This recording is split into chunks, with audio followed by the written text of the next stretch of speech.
घर और किचन का काम हम रोज ही करती हैं। आज भी हम काम ही करेंगे पर नए तरीके से अपनाएंगे कुछ ऐसे स्पेशल हैक जिन्हें अपनाते ही हमारे पैसों की बचत तो होगी, हम हमारे लिए बहुत सारा टाइम भी निकाल पाएंगे। वीडियो बहुत ही यूजफुल है, वीडियो को एंड तक देखिएगा। वीडियो आपको अच्छा लगता है तो वीडियो को लाइक और शेयर करना बिल्कुल ना भूलें। चैनल पर पहली बार आए हैं तो चैनल को सब्सक्राइब कर लीजिएगा। देख लेते हैं आज की पहली यूजफुल टिप। तो पहला यूजफुल टिप मेरा कंटेनर से जुड़ा हुआ है। ये जो किचन में कंटेनर होते हैं ना, इसमें हम हमारा सामान रिफिल करके रखते हैं। अच्छा, हफ्ते भर में एक आधा डब्बा तो जरूर ऐसा निकल जाता है जो कि खाली होता है। एक डब्बा क्या ज्यादा ही निकल जाते हैं, तो हम क्या करते हैं, वापस से इसको रिफिल कर देते हैं या फिर वेट करते हैं कि जब भी हम डीप क्लीनिंग करेंगे किचन की तब हम इसे क्लीन करेंगे। ऐसा नहीं कीजिएगा। आप क्या कर सकते हैं कि जब भी डब्बे खाली होते हैं तो रिफिल करने से पहले बर्तनों के साथ हाथों हाथ ही इसे क्लीन कर ले। तो ये 3 डब्बे निकले थे इस हफ्ते मैंने तीनों को अच्छे से बढ़िया से क्लीन किया है, अच्छे से सुखा लिया है और अब इसके अंदर मैं सामान को फिल करने वाली हूँ। यानी कि ऐसे ही हमने इसके अंदर सामान नहीं रख देना है, क्योंकि इन कंटेनर को हम इतनी बार छूते हैं कि इसके जो लीड होते हैं वो काफी ज्यादा गंदे हो जाते हैं। फिर से हम इसमें सामान भर देंगे तो ये गंदे के गंदे ही रह जाते हैं। नॉर्मल हम कपड़ा तो इस पे लगाते हैं पर इसकी डीप क्लीनिंग करना भी बहुत ज्यादा जरूरी है, क्योंकि इसमें घुन वगैरह होते हैं जिसकी वजह से जो हमारा अनाज है खराब हो जाता है। ब्रेकफास्ट, लंच, डिनर तीनों ही टाइम हम इन डिब्बों को टच करते रहते हैं और तीनों ही टाइम हम इन्हें क्लीन कर पाए इतना टाइम हमारे पास होता नहीं है। तो जब भी ये खाली होते हैं इन्हें अच्छे से क्लीन करें। अगला इस फुल हैक वाइपर से जुड़ा हुआ है। तो इस वाइपर से क्लीनिंग करना बहुत ज्यादा आसानी होती है, नो डाउट। पर अगर वाइपर के साथ हमारा पोछा भी लग जाए तो कितनी अच्छी बात हो सकती है ना। तो चलिए इस वाइपर को आज हम पोछा वाला वाइपर बना के रेडी करते हैं। तो जिस भी कपड़े से आप पोछा लगाते हैं वो कपड़ा ले लीजिएगा। तो मैंने लिया है यहाँ पे एक कॉटन का पुराना सा कपड़ा। इस तरीके से जैसे मैं आपको दिखा रही हूँ बिल्कुल आपने इस तरीके से इसके ऊपर लगाना है। यहाँ पर आप जुराब का भी यूज कर सकते हैं, पर जुराब इतने हमारे घर में होते नहीं है, एक आधा कोई मिसिंग हो गया तो ही होगा, नहीं तो नहीं होता है। पर ये जो कपड़े होते हैं जिसे हम पोछा लगाते हैं ये जरूर होते हैं। ला लेना है आपने क्लॉथ क्लिप और इसके ऊपर कुछ इस तरीके से लगा देना है। अगर वाइपर के ऊपर नहीं लगती है ना तो कोई दिक्कत नहीं है, आप कपड़े के ऊपर भी इसे लगा सकते हैं। इसके बाद में जो नॉर्मल वाइपर है ये हमारा पोछे वाला वाइपर बन के रेडी हो चुका है। आप चाहे तो इसकी फोल्डिंग ना थोड़ा छोटा भी कर सकते हैं। मैंने थोड़ा सा बड़ा किया है ताकि अच्छे से बड़े एरिया को कवर करे। तो मैं इसे किचन काउंटर पे आपको यूज करके दिखा रही हूँ, क्योंकि ये वाइपर मैं किचन काउंटर के लिए ही यूज करती हूँ। तो आप पूरे घर में अगर पोछा लगाना चाहते हैं तब भी इस ट्रिक को यूज कर सकते हैं। बढ़िया से जितना पानी है अच्छे से ये कपड़ा अपने अंदर ले लेता है। अच्छे से एक बार में ही आपके झाड़ू लगाने का, पोछा लगाने का दोनों काम एक साथ हो जाएगा। बहुत यूजफुल हैक है, जरूर करके देखिएगा। आपकी क्लीनिंग के काम बहुत ज्यादा आसान हो जाएंगे। आपके बाथरूम और किचन वगैरह में टाइल्स जरूर लगी होगी, तो ये जो टाइल्स वगैरह है ना, ये टाइल्स को क्लीन करने के लिए भी ये सबसे बेस्ट है। तो मैं यहाँ पे भी आपको टाइल्स क्लीन करके दिखा रही हूँ। इस तरीके से देखिए बढ़िया से क्लीन हो गई ना। तो बार बार हाथों से हमें क्लीनिंग करनी होती है तो हमारे हाथ भी गंदे होते हैं और बार बार दिन भर हाथों को तो हम क्लीन नहीं कर सकते। तो आप इस तरीके से वाइपर पे ही पोछे के कपड़े को लगा लीजिए। अगर आपको पोछा लगाना बिल्कुल पसंद नहीं है तब तो ये ट्रिक आपको बहुत ज्यादा पसंद आने वाली है। तो इस ट्रिक को यूज करते हुए अपने पोछे के जो काम है ना उसको आसान बना लीजिए।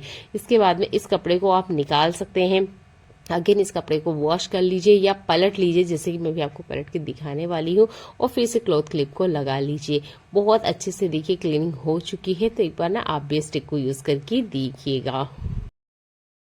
घर में छोटे बच्चे हैं तो इस तरीके के फूड जरूर आपके घर में भी आते होंगे।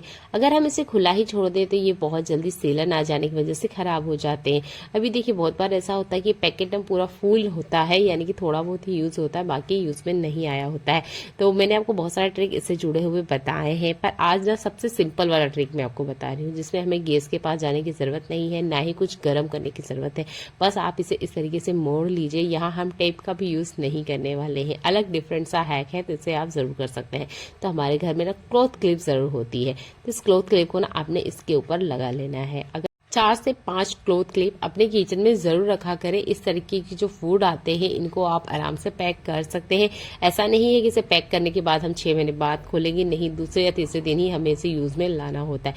तो बार बार इसे सील पैक ना करते हुए क्लॉथ क्लिप का यूज करें। घर में छोटे बच्चे हैं ना, तो इस तरह के चॉकलेट वगैरह बहुत ज्यादा हमारे घर में आते हैं। तो ये बॉल मुझे देख के बहुत ज्यादा अच्छा लगता है। मेरे घर में काफी सारी ऐसी बॉल्स हैं, तो मेरे बच्चों को तो ये वाली चॉकलेट बहुत ज्यादा पसंद है। तो इस बॉल्स को जब मैंने ध्यान से देखा तो ये देखिए इसमें बढ़िया से अच्छे से कवर है, गोल है, तो बहुत बाहर मैंने इसका यूज नहीं किया, मैंने सोचा बच्चे खेलेंगे, पर बच्चे नहीं खेलते, 1-2 दिन खेलते हैं, उसके बाद में कोई इंटरेस्ट रहता नहीं है उनके पास।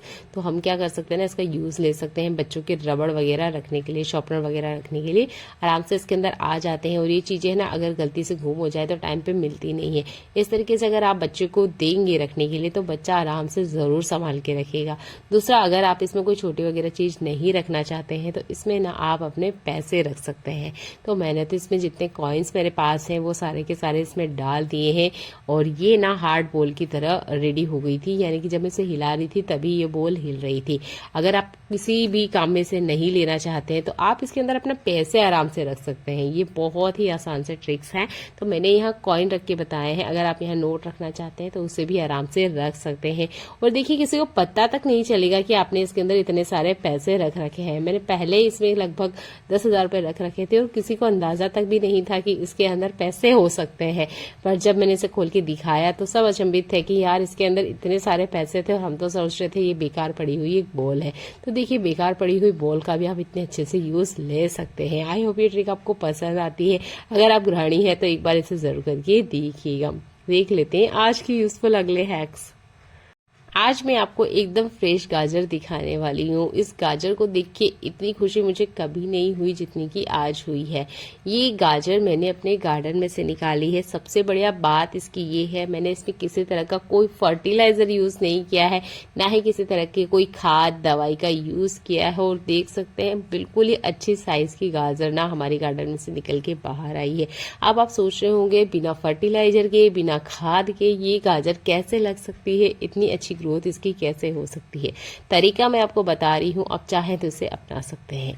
हमारे घर में ना 2 तरह का कचरा निकलता है। एक होता है ये प्लास्टिक का कचरा, तो आप इसे कचरे वाली गाड़ी को आराम से दे सकते हैं। वो इसे मेल्ट करके दूसरे फर्नीचर वगैरह बना लेते हैं, इसका वो रीयूज कर लेते हैं। पर एक और कचरा हमारे घर से निकलता है, ये है पत्तियों का कचरा और किचन में से निकलने वाला हरी सब्जियों का कचरा, प्याज लहसुन का कचरा, अदरक का, जो भी चाय पत्ती का कचरा है वो सारा मैं इकट्ठा करती हूँ। इसका बहुत अच्छे से यूज लेती हूँ। पतझड़ का मौसम लगभग आ चुका है, जैसे हवा चल रही है काफी सारा कचरा ना इकट्ठा हो चुका है। तो कचरे वाली गाड़ी ये कचरा बिल्कुल लेकर नहीं जाती है। वो कहते हैं हम इसका क्या करेंगे, तो मैं इस कचरे को कचरे वाली गाड़ी को नहीं देती हूँ, पर सूखा जो प्लास्टिक का कचरा है वो मैं कचरे वाली गाड़ी को दे देती हूँ। तो अब इस सूखे कचरे का क्या करें, तो देखिए आपके घर से भी इस तरह का कचरा निकलता है तो आप इसका बहुत अच्छे से यूज कर सकते हैं। तो काफी सारा कचरा ना डेली इकट्ठा होता है, ऐसा नहीं आज डेली ही ये कचरा मेरे यहाँ निकलता है। तो 3 बकेट भर के आज कचरा निकला है और इसको हम फेंकते नहीं है और ना ही हम इसे माचिस देकर आग लगाते हैं। आप देख सकते हैं यहाँ पर पपीता के कुछ पेड़ हैं, इसके जड़ में आप देख सकते हैं कुछ काला काला खाद डाला हुआ है। ये खाद हमने खरीदा नहीं है, हम इसे घर पे बनाते हैं। कैसे, तो मेरे बैकयार्ड में काफी सारी जगह है जहां हम इस पत्तियों के कचरे को इकट्ठा करते रहते हैं। लगभग 6 महीने के बाद में अपने आप खुद से ही ना खाद बन के रेडी हो जाती है। कुछ एक्स्ट्रा ऐड करने की जरूरत नहीं है, बस हफ्ते भर में हम इसके अंदर पानी डालते हैं कचरे के ऊपर और ये खाद बन के रेडी हो जाती है। और देखिए छोटे छोटे पपीता के पेड़ में ही बहुत छोटे छोटे पपीता आने भी लग गए हैं। मेरे बेटे को गाजर बहुत ज्यादा पसंद है। हम सिर्फ 10 रुपए की मात्र एक छोटा सा पैकेट लेकर आए थे इसके बीज का और ऐसे ही हमने डाल दिया था, सोचा नहीं था कि ये लग जाएगी। और देखिए गाजर लग गई है, काफी अच्छी बड़ी साइज की गाजर है। तो देखिए आप घर में से निकलने वाले जो किचन का सूखा कचरा है उसका और पत्तियों के कचरे से आराम से खाद घर पे बना सकते हैं और बिना किसी केमिकल के घर में ही अच्छी खासी सब्जियां लगा सकते हैं।